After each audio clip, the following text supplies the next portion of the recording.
A Haunting College Tragedy by Emily. College life wraps around me like a cocoon as I step onto the sprawling new campus. This college is miles away from the safety of my family's embrace. The excitement of independence and the allure of a bright future fill my every step.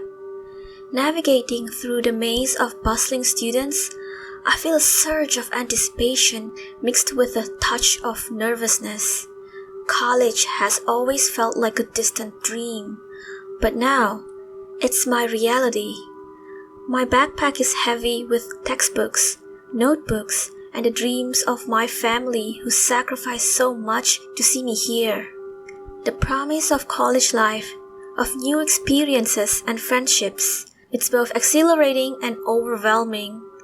As I find my way to the dormitory, I can't help but feel a growing sense of independence. My roommate, Cindy, I had exchanged countless texts over the summer, bonding over shared interests and planned for our dorm decor. The first few weeks of college life are a whirlwind of new faces, classes, and late-night study sessions. I'm determined to excel, to make my family proud, but the pressure and the demands of my coursework have taken their toll. I find myself skipping meals, rushing through assignments, and losing precious hours of sleep. It's during one of these sleep-deprived nights that I find myself in the science lab, desperately trying to catch up on assignments. Suddenly, my vision blurs, and a wave of dizziness washes over me. I should have eaten, but time seemed to slip away in the relentless pursuit of academic success. As I work feverishly, my body rebels. Nausea and weakness sweep over me like a tidal wave. My vision narrows, and I stumble, collapsing to the floor of the lab. The world spins as it gets darker and darker, like a shroud descending over my consciousness. The last thing I remember is the cold, hard tile with a sharp, stinging pain against my cheek before I slip into the loop of darkness. The accident in the science lab continues to haunt me. The moment I fell unconscious, I was thrust into a nightmarish world of fear and confusion. As I lay there in the hospital bed, my body weakened by exhaustion and neglect. And then it happened. Something flashes past my eyes, something I couldn't put my hands on, but my skin instantly feels cold, as if the room temperature suddenly drops to zero. My heart raced as I struggled to control my quivering palms. Sweat drips down my face and neck despite how cold the room had become.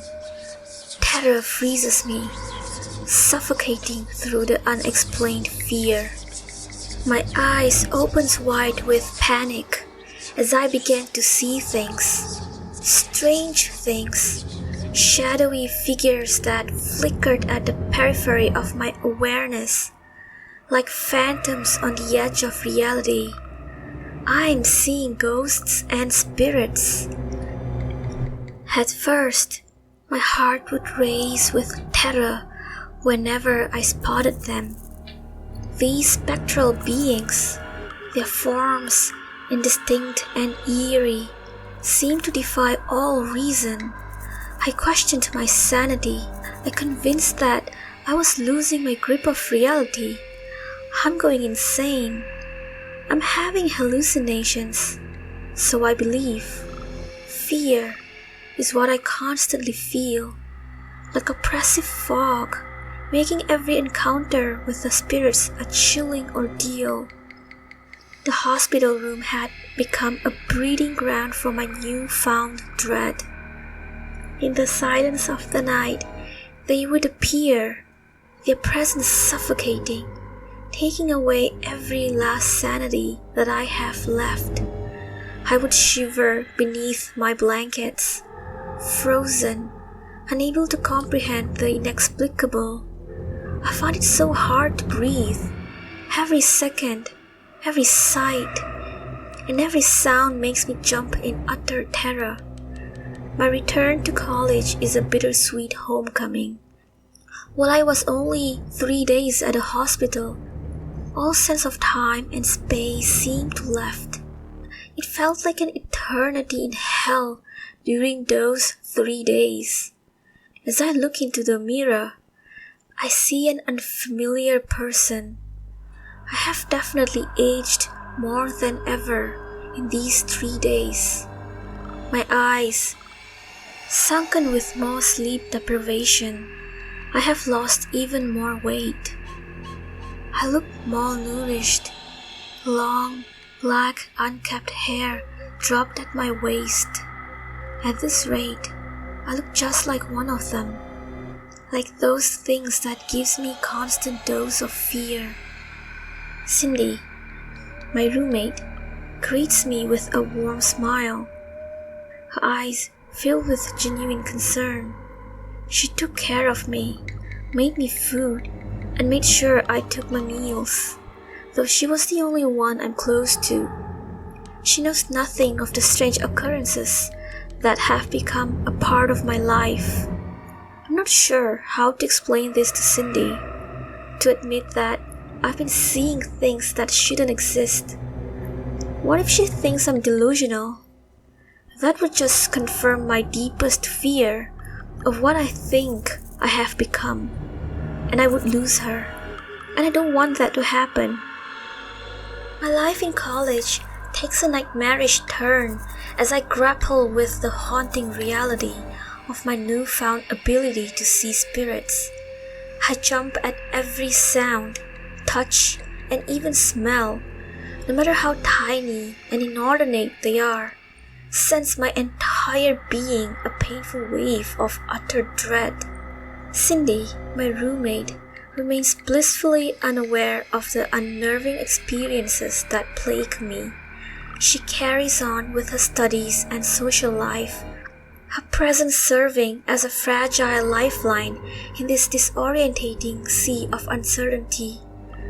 With each passing day, these spirits grow bolder, their intentions increasingly sinister. They manifest in disturbing ways, their actions defying the laws of physical world. They apparate through walls, objects move on their own accord, rattling tables. Eerie whispers permeate the room. Indescribable malevolence hang heavy in the air. And those are just some of what I'm trying to get used to get over with the day. I'm still unable to grasp the reality that this is really happening. I even contemplated to get myself checked professionally if I'm hallucinating. One fateful evening, as I sit at my desk, engrossed in my studies, an abrupt gust of icy wind tears through the room. My textbooks and notes are sent scattering across the floor, and I'm left trembling in stunned silence. The window remains tightly closed, and there exists no rational explanation for this unnatural tempest that had torn apart my solitude. Another night, my whole body feels like it's being electrocuted as I gasp to consciousness by the shrill wail of my alarm clock, its digit flickering ominously at 3:33 a.m. Panic courses through my veins as my hands trembled to silence the blaring alarm, almost dropping it down. I had set no such alarm, and this intrusion pierces the sanctity of my sleep. And the only thing that grips my reality now is fear and terror, and it somehow seems to fuel the dark energy that relentlessly feeds on my shrinking soul. As these malevolent beings continue to exert their influence, the boundary between what I knew my world was and the supernatural blurs with each passing moment. Once, as I was walking down a steep flight of stairs, and it felt as if I was violently pushed by a pair of invisible hands. If it weren't for Cindy who caught me, I would have fallen to my death. Another time, as I was walking in the crowded dining hall, out of nowhere, a tray of scalding food crashed to the floor, missing me by a mere fraction. Yet again, somehow, I miraculously escaped yet another ticket to the afterworld. At this point, I don't even remember how my life was without terror filling every inch of my being. It's evident that they thirst for my suffering, and they are succeeding at their every attempt. Fear has become my inescapable shadow, a specter that looms over my every waking hour. Knowing that I'm not alone, that I'm a target of these unseen terrors, clings to me like a shroud, suffocating my every thought and filling my existence with an unrelenting and paralyzing dread. Weeks melt into months, and I have somehow barely managed to stay alive. Cindy and I have become inseparable, sharing late-night study sessions and weekend movie marathons. I'm somehow getting used to my new life of supernatural disasters.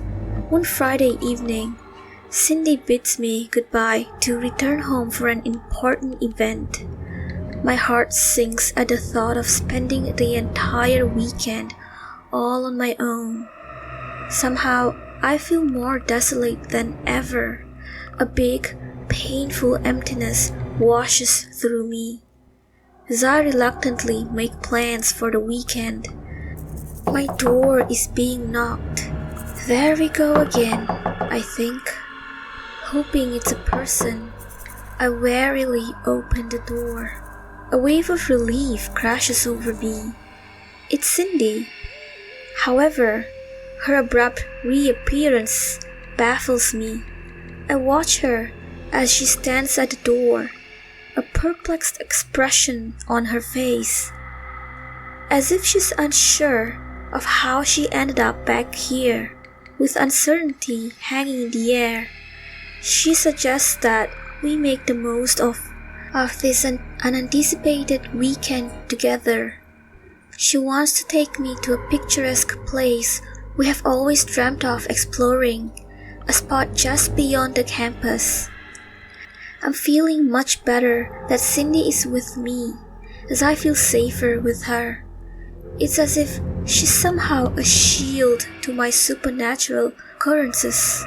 As we embark on our outing, the spirits, momentarily forgotten, recede into the background. I try to take pictures to capture the memories, but my phone wouldn't work suddenly. I tried to restart it, but nothing. Just blank screen. Cindy convinces me it's okay and she has connection. And if there is any update about our classes, she would let me know. As we reach the location, the day unfolds like a dream. We explore, share stories, and revel in the simple pleasures of life. We also took a lot of photos using Cindy's phone. For a while, the spirit's presence is a distant memory, but as the sun begins to set, casting long, eerie shadows, I notice a change in the air. The spirits, once subdued, return in greater numbers. Their forms more defined, making my skin crawl and my pulse race. They gather ominously, like storm clouds gathering on the horizon. Cindy remains blissfully unaware of their presence, engrossed in our adventure, but I can't shake the growing unease that washes over me. The spirits seem drawn to her, their intentions darker and more sinister. They hover in the background, a chilling reminder that danger is never far away. My trembling hands hold Cindy's hand tightly, who seemed to be unaware that we were being watched all the time. As the light of the day disappears into the horizon, Cindy insists she must leave. There's a sense of urgency in her voice, and she explains that she has to be somewhere else. It feels abrupt, and I can't help but feel a tinge of sadness and emptiness as I bid her farewell. In an instant, she's gone, vanishing as if she were never there. The air feels emptier, colder, devoid of the warmth and laughter that had filled it just moments ago. A sense of unease settles over me, and I'm left with a lingering sense of melancholy. I reached for my phone, the one item that has been a constant source of frustration throughout the day.